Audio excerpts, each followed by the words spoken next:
The tank Ana meta, ladies and gentlemen. Does it matter? Well, yes, it kind of does. Ladies and gentlemen, I'm Stylosa, and this is Unit Lost. And we had two major Overwatch esports events that have just happened. We had MLG Vegas, and we had IEM Korea. I think it was in Gwangyang. I can't pronounce it. I'm very sorry, ladies and gentlemen. Somewhere in Korea. These were major events, and these were the first time we got to see the Season 3 balance changes get used at the highest tier. And it kind of confirmed what we thought, that we have a very strong tank meta right now. But why is that the case? And why does it matter? Because you're probably thinking, Sty, you told me meta doesn't matter. And yeah, it doesn't matter. Unless you're a pro gamer, sure, it doesn't matter. But this one really does, because this sort of team build with the tanks and the Ana has such a massively high win percentage compared to other team builds, because you just have so many options available, and I want to explain that in this video. And I think that some changes need to be made, but we'll get on to that. So you guys know I'm an Ana player. Well, I'm not say I'm an Ana player is not really right. I play a lot of Ana. I don't really like to say that I'm a main of like Ana or Reinhardt or whatever,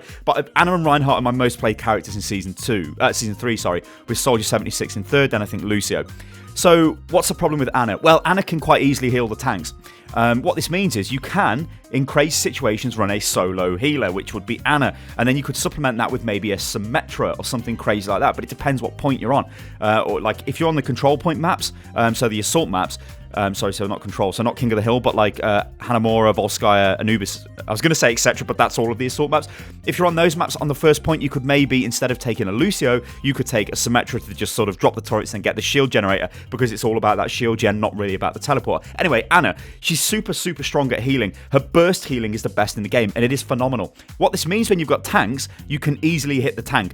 Even if you've got the worst aim ever, you can fire at Roadhog because he's literally the size of the screen. This is how this works. What it means is, unless Ana's pressured in the backline, you can't really do anything about it. But how do you actually pressure the Ana? Because if the tanks are around Ana, it's very difficult to do that. And it's like, And when I say Ana in the backline, I don't mean that she's the other side of the map. No, she's generally pretty close to the team. That's why Ana's strong, right? Ana's had a buff to a bio grenade, so it's got more of an AoE effect, so she can heal more people in that area. So if your tanks are all clumped together, that's more healing on the tanks. More ultimate charge for Ana. Ana can then ultimately ultimate the tanks, and they can go in and do whatever the hell they like. So let's just talk about how the teams run right now. So what we thought would be the case is Reinhardt and 76 would be very strong in this, but well, not very strong, but different things would happen to them in this meta. Reinhardt, I thought, was going to drop off because there's so much front-loaded damage, but that actually isn't the case. And the reason for that is D.Va can supplement the shield of Reinhardt with Defense Matrix. That means that the shield stays up longer. And it also means Reinhardt players they can't kind of just walk forward with the barrier up anymore. They have to be a little bit clever. But Reinhardt is still Reinhardt, and he's still super strong. And his ultimate is fantastic for engages as well. And also, it can just literally win a team fight, especially with D.Va, because you can combo Earth Shatter with D.Va's bomb and kill an entire enemy team, which is stupidly powerful. And that's rightfully so. It's a crazy wombo combo. Soldier 76, though, I thought he was going to be in every single game, and he was to begin with. He was there pumping loads of damage out until people realised how you deal with him is D.Va. Now, I've said before, you can, most of the time, kill a D.Va with Soldier. If D.Va jumps on you and you've got your biofield, you can generally burn through the D.Va and take her out of a mech. Thing is, though, what D.Va's got, and this is what's stupidly strong, is D.Va's Defense Matrix. Can just run up to you, turn this on in your face, and you no longer do any damage with your ultimate. There was this thing called the Nano Visor. This was where Ana nano boost Soldier with his tac visor, so nano visor. What that does is allow Soldier to just kill everybody, but he can't fire through barriers, can he? So firing into Reinhardt, well, that's pointless with the ultimate. You want to get through the barrier. But what was happening like initially in the season, you could do this. You could run straight through, blast everybody, kill all the supports. It was awesome. Now, though, you can't really do it because D.Va, she just jumps into your face. As soon as she hears the audio prompt for tac visor, she jumps into your face with Defense Matrix and you are shut down. It's the same for McCree. McCree, it's high noon.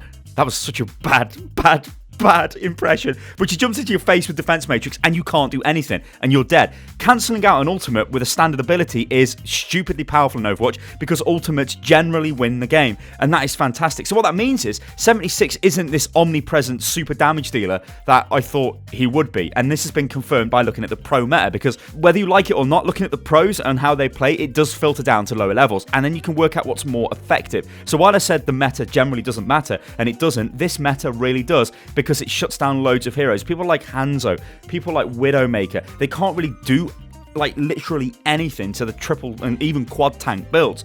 So, what's going on? What is going on with these team builds? So, a standard team build, you could say, would be 76, Ana, D.Va, Roadhog, Reinhardt, and Lucio. Now, 76 can get replaced, and often does. 76 is still kind of strong on defense because he can pump through the barriers. He can try and knock them down. If you don't have a barrier to push into a point, it's probably going to be quite difficult. And notice I keep going on about barriers because, yes, Reinhardt is still in every single game. 76 on attack though, maybe not the best. Also 76 on control point maps or King of the Hill maps, maybe again not the best. Reason for this is, well, you take a Zarya instead. So you can replace Soldier 76 with Zarya or even a Mei. Now it depends what is going on with the enemy team, but Mei can be really strong. Mei's ultimate can shut down payload pushes completely. Mei's very strong against tanks because they're massive targets, so she can just freeze them with a primary fire. Also, a primary fire fires through defense matrix, so she can be quite a good counter to D.Va as well. So, let's look at these tanks and let's look at what's going on. Roadhog, why is he in the game? Well, why is he in the game? That's a bit of a far-reaching question, ladies and gentlemen. Why is he in the meta? Well, Roadhog can eliminate a 200 HP hero instantly, every 6 seconds, because that's the cooldown on his hook. I think the hook probably needs to be increased in cooldown, maybe, I don't know. But every 6 seconds right now, he can hook, pull somebody in, kill them straight away. Now, he can't do this to tanks, you're probably thinking. And that's true, he can't. But one very strong thing he can do is hook D.Va into your team because her defense matrix does not stop the hook and your team can smash it down. And if you've got 4 tanks or 3 tanks or your whole team's together and you pull a D.Va in, it doesn't matter how much health she's got, it doesn't matter what defense matrix she's got, you can smash through her quite quick. And that's really, really powerful. That's why Roadhog is there. Often what you'll see is barriers will get destroyed, and if a Reinhardt barrier goes down, the hook goes straight in from the other team's Roadhog, pulls somebody straight through their barrier and they get killed. That's generally what goes on right now, and that's why Roadhog is quite powerful. D.Va, as I explained, is stupidly powerful because of defense matrix. D.Va, I think the reason why she came back into the pro level is because she can move quicker when she fires. But the defense matrix change alone has opened up a lot of different things for D.Va to do. What you've basically got is sort of a Tracer style character with a shitload of survivability, and it can go in and just wreck face. So this means Soldier 76 in the enemy team, you can harass him. If they're crazy enough to take a Widow or a Hanzo or any other, or a McCree, anybody like that, and D.Va can just kill them. D.Va can jump straight onto them and just mess them up, or at least take them out of the fight, which if they're not doing damage, they're not doing their job as DPS. But D.Va's doing her job as a tank because she's stopping you doing DPS. You see what I mean? So it's like, that's why D.Va is really quite strong right now. Reinhardt I covered. Lucio's an interesting one because Lucio does get changed, as I quickly touched on at the start of the video, in and out for Symmetra depending on what kind of map you're playing on. So if you're playing on Volsky, Hanamura or Anubis, you could take Symmetra on first point, or even on Dorado. Anywhere where there's a small choke, you can take Symmetra, gets full value from her turrets, then can drop a shield generator, which works extremely well.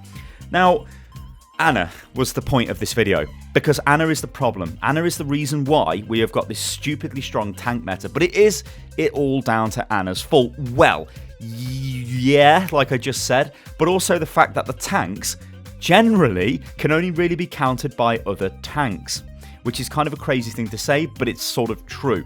You've got tanks that can deal a lot of damage, Roadhog. You've got tanks that are stupidly survivable, Reinhardt, and with an amazing ultimate as well. You've got, and can really protect the team, obviously Reinhardt. Then you've got tanks that can be backline divers, D.Va. Then you've got a tank which can deal a ton of damage and protect your teammates, that is Zarya.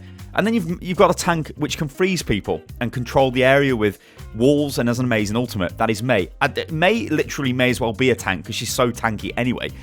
What you've got there are heroes that can basically do everything. You've got a lot of DPS heroes in the game right now that can't really do DPS because the tanks kind of do more DPS than them, or the tanks really shut them down stupidly well.